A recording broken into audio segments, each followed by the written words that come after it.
Saben que muchos de estos salmos que nosotros podemos encontrar en el libro de Salmos, por supuesto, algunos de ellos adoptan esta dinámica de narrar los hechos del Señor o los actos históricos de nuestro Dios con su pueblo. Algunos de ellos tienen el propósito de apelar o pedirle al pueblo que aprenda de los errores, de los fracasos de sus antepasados. Algunos otros salmos tienen la intención de alabar a Dios por esas obras maravillosas del pasado, por esos milagros tan sobresalientes que convirtieron al pueblo de Israel en lo que fue y en lo que hoy nosotros somos. Dice que el atractivo especial de los salmos históricos es que nos ayudan a ver nuestra vida como parte de la historia del pueblo de Dios y reclamar ese pasado como propio, como nuestro. ¿Por qué? Porque hemos sido adoptados en la familia del pueblo histórico de Dios por medio de Cristo. Nosotros podemos leer, por ejemplo, Romanos 8:15, dice así: pues no habéis recibido el espíritu de esclavitud para estar otra vez en temor, sino que habéis recibido el espíritu de adopción, por el cual clamamos, Abba Padre. Y Gálatas 4:6, y por cuanto sois hijos, Dios envió a vuestros corazones el espíritu de su Hijo, el cual clama, Abba Padre. Así que ya no somos esclavos, sino hijos. Y si somos hijos, entonces somos herederos del reino de Dios juntamente con Cristo. Hemos sido adoptados y ahora somos herederos por la gracia del Señor Jesús. Por lo tanto, el pasado del pueblo de Dios es nuestro pasado. Podemos identificarnos y podemos aprender de sus lecciones también. Un estudio de la historia de los hijos de Israel nos ayudará a aprender lecciones que nos evitarán repetir los errores que mancillaron su registro. Lecciones que nos evitarán repetir los errores que mancillaron su registro. Pero también en el pasado tenemos ejemplos maravillosos de hombres y mujeres que fueron leales a Dios y nos enseñan maravillosas lecciones de fidelidad, de entrega, y nos muestra cómo Dios bendice y prospera cuando le somos fieles. Entonces, el pasado tiene mucho que enseñarnos, tenemos mucho que aprender, tenemos que estudiar en qué se equivocaron, cómo se equivocaron, dónde se equivocaron, por qué se equivocaron, qué los motivó a equivocarse, cuáles fueron las circunstancias que los llevaron a cometer esos errores. Les pongo un ejemplo fácil, un ejemplo práctico. Se nos cuenta que el pueblo de Israel se rebeló contra Dios justamente antes de cruzar el Mar Rojo. Nos cuenta que el pueblo murmuró contra Dios y murmuró contra Moisés cuando caminaban por el desierto. Y llevaban 3 días sin tomar agua, 3 días sin tomar agua, 3 días sin agua, o no sé si 3 días que se les acabó el agua. La Biblia menciona 3 días sin agua. Y el pueblo murmuró contra Moisés y murmuró contra Dios. Y yo me pregunto, ¿habría yo obrado de una manera diferente?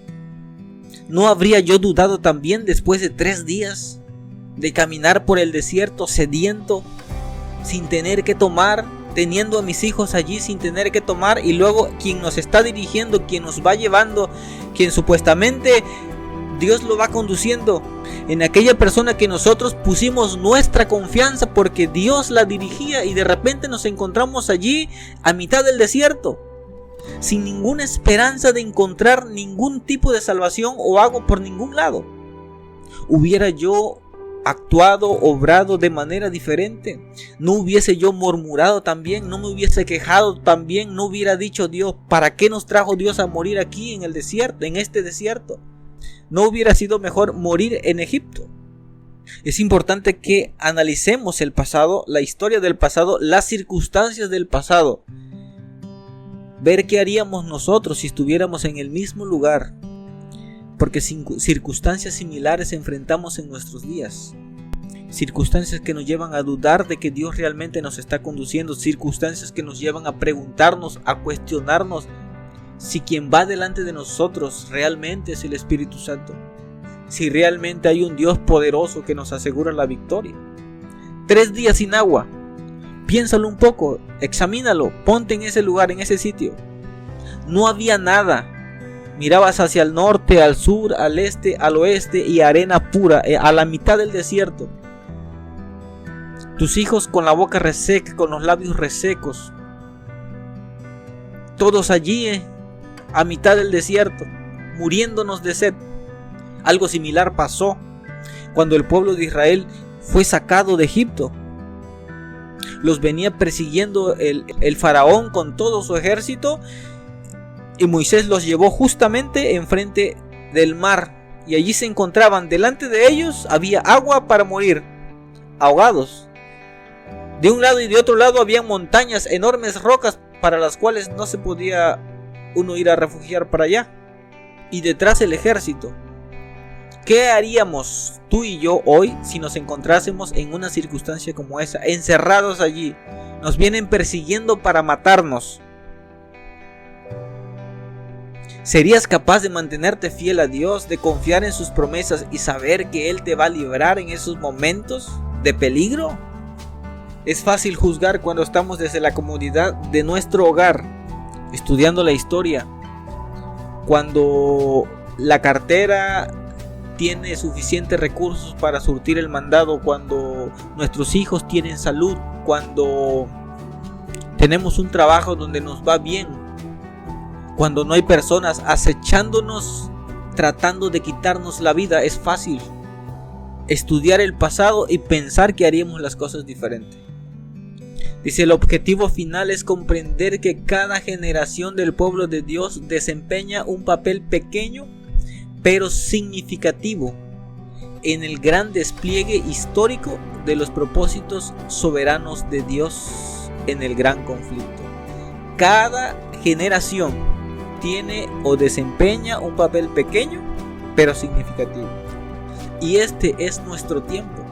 Y en los anales de la historia humana, el desarrollo de las naciones, el nacimiento y la caída de los imperios parecen depender de la voluntad y las proezas de los hombres, y en cierta medida se diría que esos acontecimientos están determinados por la ambición, por el deseo de dominio, por el hambre de poder, por el hambre de conquista, y eso al final del día determina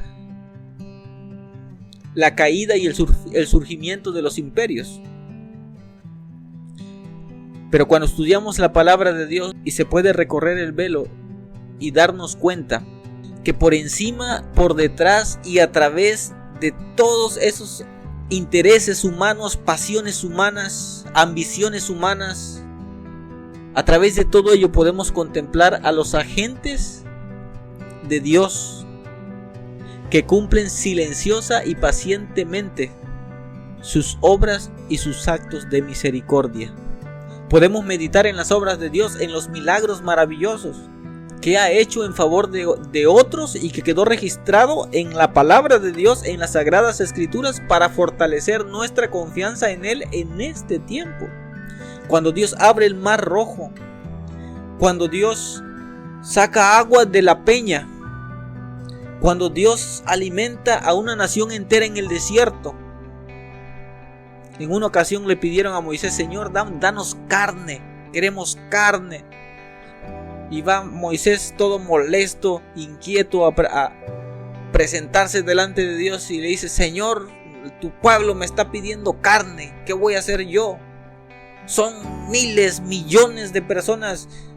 Ni aunque se salieran todos los peces del mar podríamos alimentar a toda esta gente. Y le dice Dios: ve y diles que les voy a dar carne. Moisés se queda: ¿qué? Difícil de creer, inclusive para Moisés. Lo que parecía increíble, lo que parecía imposible. Y efectivamente así pasó. Sopló un gran viento fuerte y trajo un montón de aves y tuvieron hasta para que le saliera por las narices, dice. Entonces, la palabra de Dios, los hechos maravillosos de Dios del pasado tienen el propósito de fortalecer nuestra fe en el presente. Podemos estudiar y analizar el pasado maravilloso del pueblo de Israel, pero estoy seguro que en nuestra propia vida también en el pasado Dios se ha manifestado de maneras maravillosas. Estoy seguro que Dios ha hecho cosas grandes en momentos difíciles, en momentos de angustia, en momentos de gran necesidad. Estoy seguro que Dios se ha manifestado de una o de otra manera en cada una de nuestras vidas. Ha hecho milagros, ha respondido oraciones, ha consolado aflicciones y dolores por las que hemos tenido que pasar. Y es importante que refresquemos nuestra memoria en los hechos históricos del pueblo de Dios, en los hechos históricos de las obras de Dios, o en lo que ha hecho en nuestro propio pasado.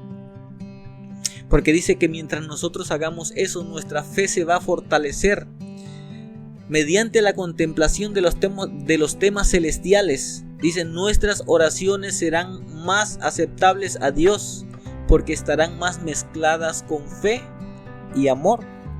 Serán más inteligentes y fervorosas.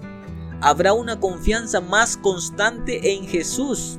Tendremos una experiencia diaria y viva de la voluntad y el poder de Cristo para salvar a todos los que acuden a Él.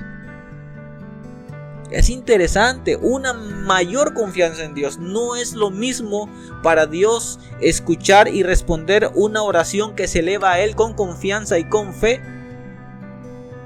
a responder una oración que se eleva a Él con duda, con incredulidad. Como dice aquí, el objetivo final es comprender que cada generación del pueblo de Dios desempeña un papel pequeño pero significativo. Y este es nuestro momento, porque esta es nuestra generación. Las generaciones pasadas sin duda alguna hicieron su mejor esfuerzo, dieron lo mejor de sí, sí se equivocaron, sí cometieron errores, pero también tuvieron aciertos. Y podemos aprender tanto de sus derrotas como de sus victorias. Y es tiempo que en nosotros se cumplan los propósitos soberanos de nuestro Dios dentro de este gran conflicto. Tú y yo tenemos un papel muy importante que desempeñar dentro de esta batalla, dentro de esta guerra espiritual, dentro de este conflicto de los siglos. Hay una obra que Dios nos ha designado a cada uno de nosotros. Hay almas que no se van a salvar a menos que nosotros cumplamos nuestra función y hagamos nuestro trabajo, el que Dios nos ha llamado a hacer, el que nos ha designado allí en el lugar donde Dios nos ha colocado. Quizás también tengamos aciertos o quizás también cometamos errores, pero dejemos que las generaciones futuras aprendan de ellos. Mientras tanto, hoy nosotros reflexionemos y aprendamos de las maravillosas y preciosas lecciones que podemos encontrar en el pasado. ¿Qué misterios encontraremos? ¿Qué verdades descubriremos? ¿De qué maneras nos impresionará Dios esta semana? No lo sabemos. El futuro siempre es un misterio. Pero Dios siempre encuentra nuevas y maravillosas formas de impresionarnos el corazón, consolarnos y bendecirnos con su palabra de verdad. Esto ha sido todo por el día de hoy y nos vemos en el próximo video.